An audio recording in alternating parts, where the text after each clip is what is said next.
പനിക്കൂർക്കയും തുളസിയും വീട്ടിലുണ്ടോ? എങ്കിൽ 10 മിനിറ്റ് കൊണ്ട് തയ്യാറാക്കാൻ പറ്റിയ ഒരു ബാമാണിത്. ചുമ, ജലദോഷം, കഫക്കെട്ടൊക്കെ വരുന്ന സമയത്ത് വിക്സ് ഉപയോഗിക്കുന്നതിന് പകരമായിട്ട് ഈ ഒരു ബാം വീട്ടിൽ തയ്യാറാക്കി ഉപയോഗിക്കാവുന്നതാണ്.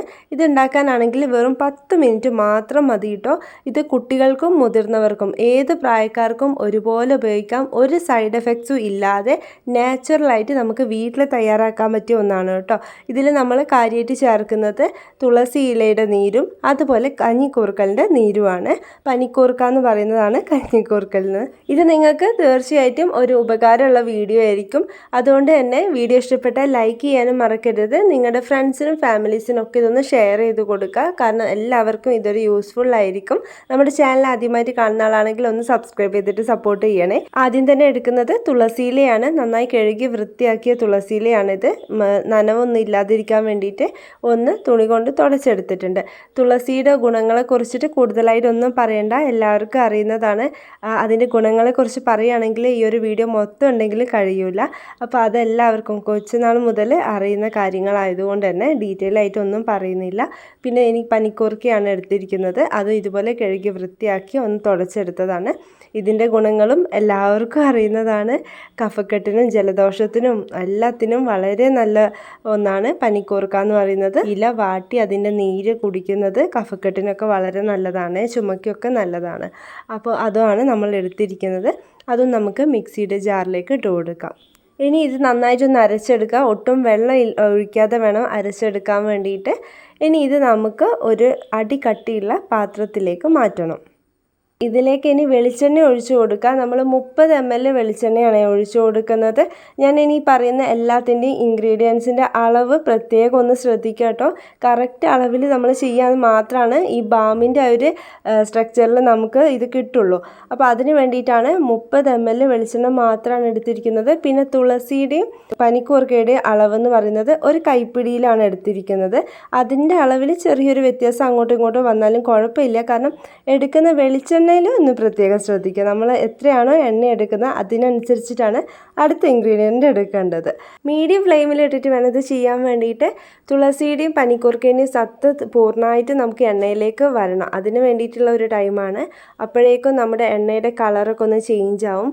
ഇതുപോലെ നല്ലൊരു ഗ്രീൻ കളറ് എണ്ണയ്ക്ക് വരുന്ന സമയത്ത് നമുക്ക് ഫ്ലെയിം ഓഫ് ചെയ്യാം. അതിനുശേഷം നമുക്കൊരു അരിപ്പ വെച്ചിട്ട് ഇതൊന്ന് അരിച്ചെടുക്കാം. ഒരു ഗ്ലാസ് ബൗളിലേക്ക് ഞാനിതൊന്ന് അരിച്ചെടുത്തിട്ടുണ്ട്. അപ്പോൾ ഇത്രയാണ് നമുക്ക് കിട്ടിയിരിക്കുന്നത്. ഇനി ഇതിലേക്ക് ചേർക്കുന്നത് പച്ചക്കർപ്പൂരമാണ്. പച്ചക്കർപ്പൂരം എന്ന് പറയുമ്പോൾ നമ്മൾ സാധാരണ വീട്ടിൽ കത്തിക്കാനൊക്കെ എടുക്കുന്ന കർപ്പൂരമല്ല.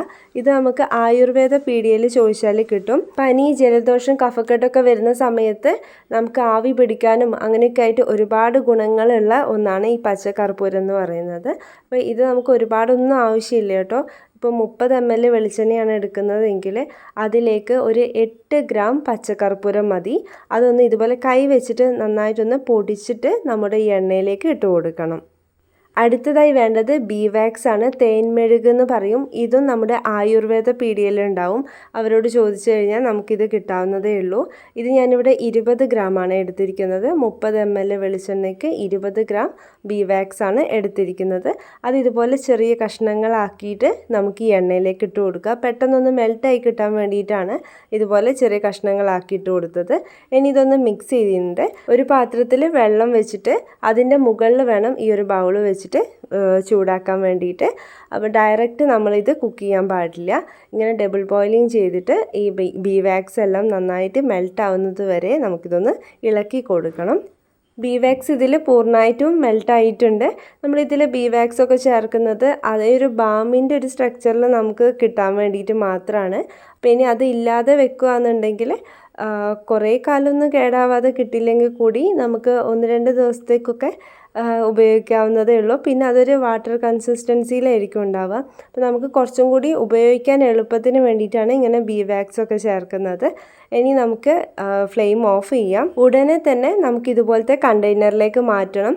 തണുക്കാനായിട്ട് വെക്കരുത്. അതിൻ്റെ മുന്നേ തന്നെ നമുക്ക് ഇതുപോലത്തെ കണ്ടെയ്നറിൽ, അതായത് ഒട്ടും വെള്ളമൊന്നും ഇല്ലാത്ത നല്ല ക്ലീൻ ആയിട്ടുള്ള കണ്ടെയ്നറിലേക്ക് മാറ്റാം.